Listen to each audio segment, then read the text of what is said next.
Au XIXe siècle, on ne savait pas que la femme pouvait avoir deux types d'orgasmes, vaginal et clitoridien. Les coulisses de Paris coquin by night. Cindy Dubois guide les curieux à travers la capitale. Une visite restée secrète jusqu'à la dernière minute. Les participants ne savaient pas à quoi s'attendre. On ne savait pas qu'on allait faire une petite balade et puis essayer de découvrir des endroits qu'on ne connaît pas forcément. Et puis d'avoir tout ce petit historique, ces petits clins d'œil coquins.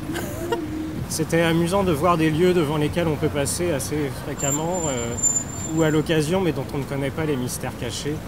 De l'église Notre-Dame de Lorette à l'Opéra Comique, en passant par la Comédie Française, l'un où les anciennes maisons closes étaient à l'époque très fréquentées.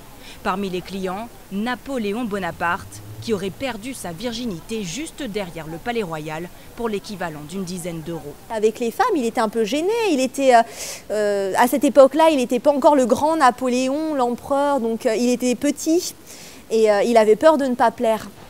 2 heures de visite, 3 kilomètres parcourus et 3 siècles d'histoire coquine, un vrai succès. En 1 heure, même les visites de jour, 1 heure, tout était complet, donc 6 groupes de 25 personnes. Donc on a été assez surpris en présentant ce projet. Paris face cachée se termine dimanche, une 3e édition qui a donné du plaisir à quelques 10 000 participants.